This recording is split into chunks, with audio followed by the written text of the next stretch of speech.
Welcome back to my channel. कैसे हो आप लोग? आई होप आप सब लोग बहुत बहुत अच्छे होंगे। चौथा टेक, लिटरली चौथा टेक ही मेरा है। मेरे को समझ ही नहीं आ रहा कि मैं शुरू कहाँ से करूँ, कैसे बताऊँ मैं, बट बताना तो है ही। हुआ ये कि जैसे कि आप लोगों को पता होगा कि मेरे लास्ट व्लॉग जो था वो ईद वाला था, और उसमें मैंने ये बोला था कि मतलब वो व्लॉग ऐसे एंड हुआ था कि मैंने बोला था कि अब मेरे पैर में बहुत ज़्यादा दर्द हो रहा है, मेरे पैर में मोच आ गई है। मैंने ये बताया था आपको अपने लास्ट व्लॉग में।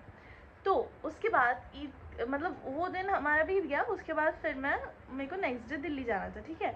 तो जब मैं दिल्ली जा रही थी तो उससे पहले पापा ने बोला कि तेरे पैर में इतनी ज़्यादा स्वेलिंग आ रही है, तो मैं तुझे एक बार चेक करा देता हूँ डॉक्टर से कि क्या है, अपनी तसल्ली के लिए। मैंने कहा ठीक है। वैसे मैं जा नहीं रही थी, बट स्टिल मैं पापा के कहने पे चली गई।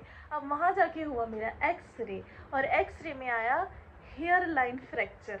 यस, तो डॉक्टर ने बोला कि आपको 12 डेज़ एकदम बेड रेस्ट लेना है अगर आपको सही होना है तो लेकिन मैं कहाँ मानने वाली थी। I am so kind of workaholic, और मैं उसके एक दिन मैं रुकी यहाँ पे, फिर नेक्स्ट डे मैं दिल्ली भाग गई कि नहीं, मुझे ऑफिस जाना है, मुझे ऑफिस जाना है। तो जब मैं ऑफिस गई हूँ उस दिन मेट्रो में चलना, मेट्रो स्टेशन पे चलना, मेट्रो चेंज करना, फिर ऑफिस पहुँचना, मेरा पैर इतना ज़्यादा स्वेलिंग उस पर आ गई। और घर पहुँचते पहुँचते ऑफिस से जब मैं वापस अपनी पीजी जा रही थी तो वो पैर बिल्कुल रेड हो गया, एकदम रेड। तो मैंने कहा यार नॉर्मल है, हेयर लाइन फ्रैक्चर ऐसा होता होगा, मैं आज रात भर रेस्ट कर लूँगी, देन सुबह तक मैं फिर से ठीक हो जाऊँगी। मैं मतलब इस चीज़ को बहुत ज़्यादा लाइटली ले रही थी, तो उसका नतीजा अभी मैं आपको दिखाऊंगी मेरे साथ क्या हो गया। तो मैंने सोचा कि यार ठीक है, अभी मैंने पैर वैर की सिकाई विकाई करी और फिर मैं अपनी टैबलेट खा के उस पर जेल जो भी डॉक्टर ने मुझे दिया था वो लगा के मैं सो गई। अब सुबह 6 बजे मेरी आँख खुलती है, कैसे? दर्द से। मतलब मेरे पैर में इतना गंदा दर्द हो रहा था, इतना गंदा दर्द हो रहा था जैसे इस पर 100 हाथी चढ़ गए हो। मतलब 100 हाथी से मतलब एक हाथी चढ़ गया। इतना ज़्यादा गंदा दर्द हो रहा था कि पूरी रात पैर में मेरे किसी ने मारा है, कुछ हो गया है, बहुत ज़्यादा गंदा दर्द था, मुझसे बर्दाश्त ही नहीं हो रहा था। मैंने कहा, मैं डर भी गई। मैं कहा यार ये हो क्या रहा है, मेरे पैर में दर्द इतना ज़्यादा क्यों हो रहा है? कल तक तो ठीक था, मैं कल ही तो चली हूँ, रात भर तो मैंने रेस्ट किया है, रात भर में ऐसा क्या हो गया कि मेरे को इतना ज़्यादा पेन हो रहा है? तो मैंने कहा कि चलो रुको वॉशरूम जाते हैं। उस टाइम पे भी मैं सोच रही थी कि अगर 5 मिनट में, 15-20 मिनट में मैं ठीक हो गई तो मैं ऑफिस चली जाऊंगी। तो फिर मैं जब वॉशरूम जाने के लिए उठी तो मेरा पैर रखा ही ना जाए ज़मीन पे, रखा ही ना जाए। तो फिर मुझे लगा कि नहीं, इट्स हाई टाइम, मुझे अब अलीगढ़ जाना चाहिए, क्योंकि अब कुछ ना कुछ हो रहा है पैर में जो कि ख़तरनाक है। तो मैंने पापा को कॉल करा कि मैं आज आ रही हूँ, और ऐसे ऐसे करके। तो सुबह मैं सोच रही थी कि मैं 10 बजे एनी हाउ निकल जाऊँगी, लेकिन पैर के दर्द की वजह से मैं पूरे दिन निकल ही नहीं पाई। मैं शाम में निकली और फिर मैं रात में 10:30 बजे अलीगढ़ पहुँची हूँ। अभी पापा मुझे लेने आए हैं। गाइज़ मेरी ना दवाई का टाइम हो गया, मैंने अभी तक दवाई नहीं ली है। 1 बज रहा है और वो खाली पेट मुझे लेनी है। मैं आज बहुत लेट उठी थी, तो पहले मैं दवाई खा लूँ, उसके बाद आपको पूरी कहानी बताती हूँ।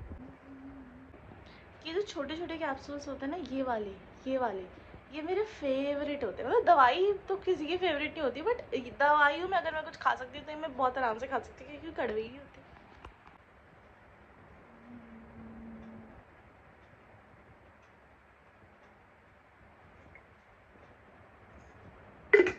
हाँ, तो फिर उसके नेक्स्ट डे मतलब रात में मैं अलीगढ़ पहुँची, और उसके नेक्स्ट डे पापा ने बोला कि मैं तुम्हें डॉक्टर के पास दिखा के नहीं लेके चलता हूँ।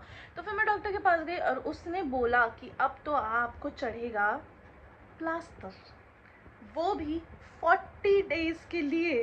भाई मैं बता नहीं सकती, मेरा दिल टूट गया वहाँ पे कि यार 40 दिन, और लाइक 40 दिन में कैसे सरवाइव करूँगी बिना ऑफिस जाए या बिना काम करे, क्योंकि मुझे आदत हो गई है। अभी मेरा अब ना फ्रैक्चर का 5th डे है, मैं अपने दिन गिन रही हूँ, 5th डे है। हाँ, और मुझे लग रहा है कि यार ये कब हटेगा, कब हटेगा, कब हटेगा। मैं 40 डेज़ कैसे मतलब मैं करूँगी जब मुझसे अभी 5 दिन ही नहीं काटे जा रहे।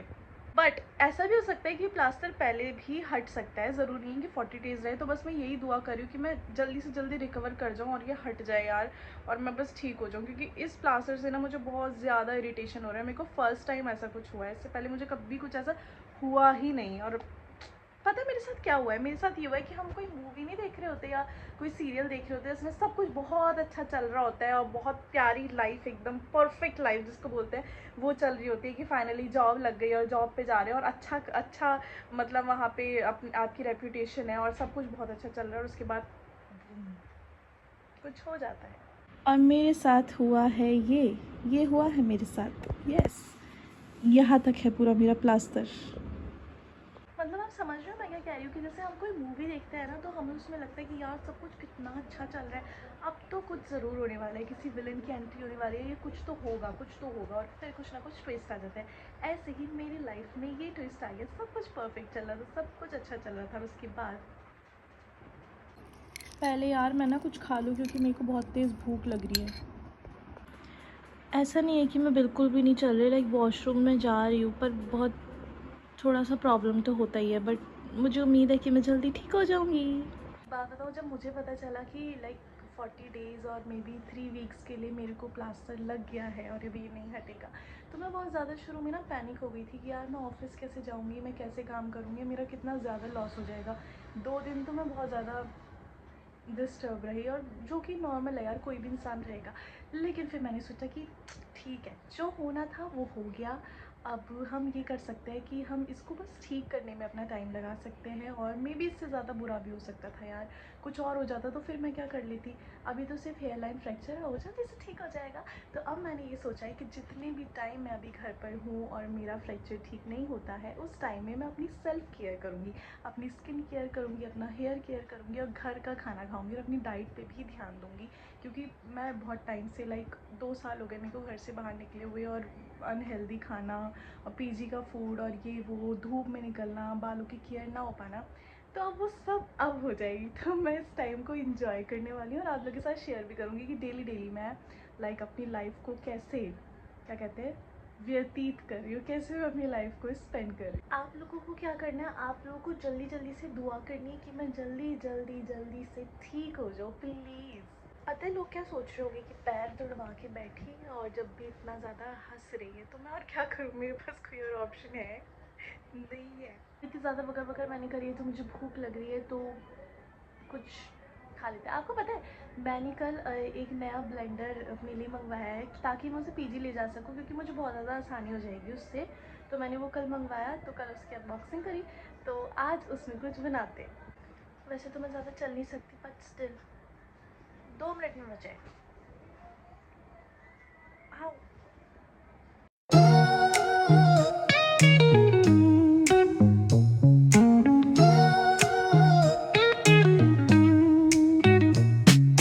Concrete dreams where the neon glows. Every block tells a tale the whole city knows. Rhythms in the shadows where the cold wind blows. Life's a gamble on these streets, anything goes. Boom bap echoes through the alleys at night. Soulful samples lift the darkness to light. Deep kicks pound like a heartbeat fight. These gritty vibes keep my story in sight. बहुत problem है। बनाना and some almonds, और 4 खजूर मैं इसमें डाल रही हूँ, 4 dates and some milk.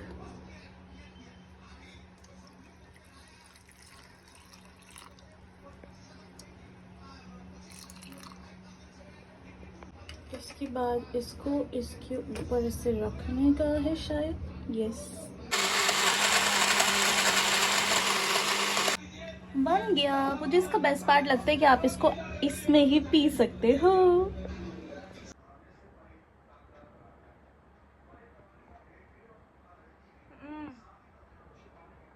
So delicious. ना तो इसमें शुगर है, ना ही कुछ अनहेल्दी है, शुगर की जगह मैंने इसमें डेट्स डाले हैं, और बहुत ज़्यादा यमी है। मतलब ये पीजी में ना मेरे बहुत हेल्प करने वाला है ब्लेंडर, बहुत ज़्यादा। मज़ा आ गया।